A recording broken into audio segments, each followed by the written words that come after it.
நம்ம Indian railways எவ்வளவு அவல நிலையில இருக்கு அப்படின்றத பாத்தீங்களா? மொட்டையா அவல நிலை அப்படின்னு சொல்றதை விட வடக்கர்களால் ஏற்படுத்தப்படும் அவல நிலை அப்படின்னு கூட சொல்லலாம். அது என்ன அவல நிலை அப்படின்றத நான் சொல்றதை விட பாதிக்கப்பட்டவங்களே சொல்றாங்க, கேளுங்க. எர்ணாகுளம் டு காட்பாடி வரைக்கும் நாங்க ட்ரெயின் ரிசர்வ் பண்ணி வச்சிருந்தோம். நாங்க மொத்தம் 13 மெம்பர்ஸ் வந்திருக்கோம். 2266 பாட்னா ட்ரெயின் வந்து நாங்க ஸ்லீப்பர் வந்து புக் பண்ணி வச்சிருந்தோம். ஆனா அந்த ட்ரெயின்ல ஏறினது மட்டும் தான் எங்களுக்கு ஏறி அந்த ஸ்லீப்பர்ல படுக்க கூட முடியல. திருப்பூர்ல ட்ரெயின் நின்னுச்சு. 5 டிடிஆர் இருந்தாங்க. ஆனா அந்த 5 டிடிஆர் ஒண்ணும் பண்ணல. ஓப்பன் டிக்கெட் எடுத்துட்டு அவ்வளவு பேர் வந்திருக்காங்க.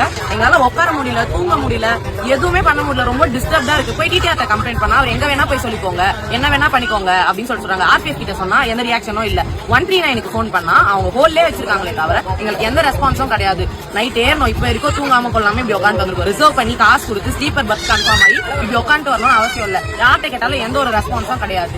அந்த டிடிஆர் கிட்ட நாங்க போய் பேசினாலும் அவர் வந்துட்டு பெருசா எந்த ரியாக்ட் பண்ண மாட்டாங்க. வழிவிடும் சொன்னா வழிவிட மாட்டாங்க. ட்ரம் எதுவுமே எல்லாம் வச்சிருக்காங்க. ஒரு வாஷ்ரூம் கூட போக முடியல. ஒரு லேடிஸா இருந்து பாத்ரூம் போகாம இருக்கிறது எவ்வளவு ஸ்ட்ரகிளா இருக்கு தெரியுமா? பாட்னா சூப்பர் ஃபாஸ்ட் எக்ஸ்பிரஸ்ல 13 பேர் எர்ணாகுளத்துல இருந்து காட்பாடி வரைக்கும் புக் பண்ணி போயிட்டு இருந்திருக்காங்க. பாத்தீங்கன்னா அந்த வடக்கங்க இருக்காங்க பாருங்க, அவங்க அன்ரிசர்வ்டு டிக்கெட் எடுத்துட்டு ரிசர்வ்டு கோச்ல ஏறி உட்காந்துருக்கதெல்லாம் பார்க்கும்போது இது ரிசர்வ்டு கோச் மாதிரியே தெரியல, அன்ரிசர்வ்டு கோச் மாதிரி. நாங்க இப்படி டிராவல் பண்ண போறோம்னு சொல்லி 3 மாசத்துக்கு முன்னாடியே உங்க ஐஆர்சிடிசில வந்து 13 பேருக்கு டிக்கெட்டை போட்டு நாங்க ரிசர்வேஷன் கோச்ல வந்து நிம்மதியா தூங்கி போகலாம் அப்படின்னு வந்தா முன்கூட்டியே புக் பண்ண சீட்ல எவனோ உட்காந்துருக்கு. யாரா இவங்க அப்படின்னு பார்த்தோம்னா வடக்கங்க பூரா அன்ரிசர்வ்ல டிக்கெட் எடுத்தவங்க. இதை கம்ப்ளைண்ட் பண்ணலாம்னு சொல்லிட்டு டிடி கிட்ட கம்ப்ளைண்ட் பண்ணா அப்படித்தான் இருக்கும், உன்னால முடிஞ்சதை பாருன்னு சொல்லியிருக்கேன். ஏன்னா அவன் வடக்கம் தானே, அவன் ஊருக்காரனுக்கு அவன் ஹெல்ப் பண்ணி இருந்திருக்கான்.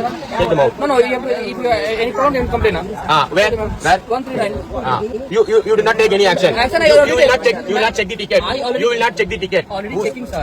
Already checking. Everybody is having the ticket. Already Reserve ticket. No, fine, everything. They all are sitting here only. Notable, single person notable, ma'am. Okay. Why are you allowing unopened ticket passengers on the reservation compartment? What passenger is coming? That's why I am coming. It's your duty. You should answer for the passenger. எப்படி answer பண்ணுவேன்? அவனுக்கு தான் கேள்வியே தெரியாது. எப்படியாவது ஒரு ஊழ வேலையை பண்ணி ரயில்வே ஸ்கூல் வந்திருப்பாங்க, இவங்க எல்லாம் எக்ஸாம் பாஸ் பண்ணி வந்திருப்பாங்க நினைக்கிறீங்களா? இது இந்தியன் ரயில்வேஸோட அவல நிலைன்னு சொல்றதை விட அசிங்கமான நிலை. ஒரு நாய் என்ன பண்ணுது பாருங்க, ட்ரெயினுக்குள்ள உட்காந்து வித்தியாசமான விதமா புகை பிடிச்சிக்கிட்டு இருக்கு. உங்களுக்கு தெரியாதா இதெல்லாம் இந்தியன் ரயில்வேஸ்ல அலவுடு, ஆனா ஒன்லி ஃபார் வடக்கன்ஸ்.